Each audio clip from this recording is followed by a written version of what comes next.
Salut! Aujourd'hui, encore un vlog de Pepper SEO sur un sujet hyper important. J'ai remis mes lunettes, on va être sérieux, on va parler du CTR. Alors le CTR, c'est le taux de clic, ce qu'on appelle le click-through rate, avec mon accent anglais, voilà, sud de l'Angleterre, une espèce d'accent anglais bourgeois qui ne sert strictement à rien.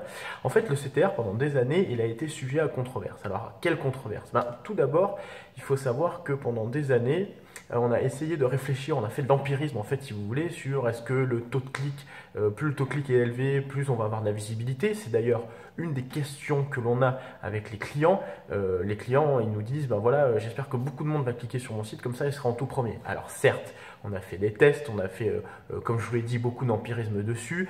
Il y a un effet qui ne peut pas se négliger, mais par rapport aux ranking factors, que ce soit la sémantique, le netlinking, etc., on est sur quelque chose de très très faible. Par contre, on a beaucoup réfléchi au CTR quand on a parlé des campagnes AdWords, puisque les campagnes AdWords, en fait, le CTR va être un des critères clés pour voir comment fonctionne votre campagne AdWords, si vos annonces sont bien optimisées, si elles sont bien écrites et si elles sont assez punchy, j'allais dire, pour attirer l'œil de l'internaute. Et quand je parle de punchy et quand je parle de marketing, en fait, c'est exactement la même chose pour le CTR en SEO, puisque je me souviens d'une conférence de Laurent Bourrelli au Shake 2016 à Marseille, et il avait montré en fait les SERP de la requête CESU, du chèque emploi service universel, et il avait optimisé le title ou la title, ou ce que vous voulez. Et il avait optimisé en tout cas le titre de la page avec un mot-clé, certes le CESU, mais il avait surtout optimisé le titre pour qu'il soit marketé. Et là, on revient dans le concept de content marketing. Il faut peut-être plus penser en SEO, mais en content marketing.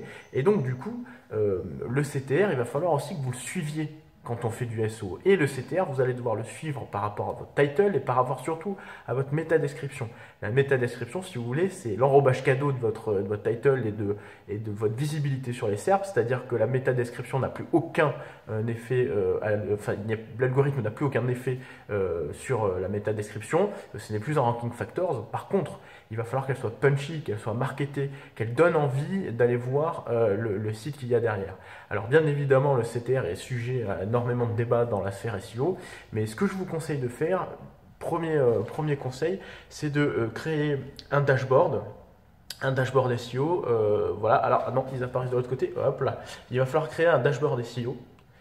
Un dashboard SEO, j'entends par là que et c'est le seul conseil que je vous donnerai aujourd'hui, chaque mois, vous devez avoir un tableau où vous allez aller dans Google Search Console et vous allez regarder le taux de clic pour les différentes URL qui ressortent sur Google Search Console.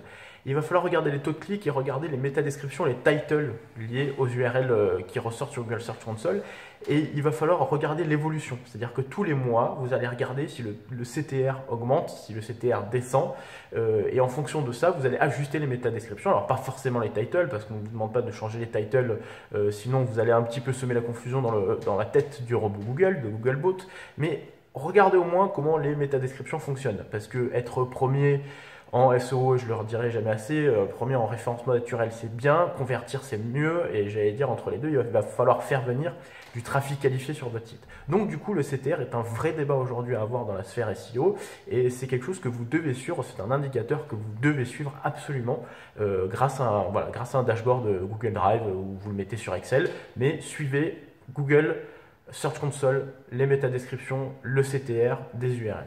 Voilà, c'est tout pour moi aujourd'hui. Il fait beau, il fait chaud. Ça y est, on rentre en plein dans le printemps. Pepper SEO vous fait des bisous et vous dit à bientôt. Salut!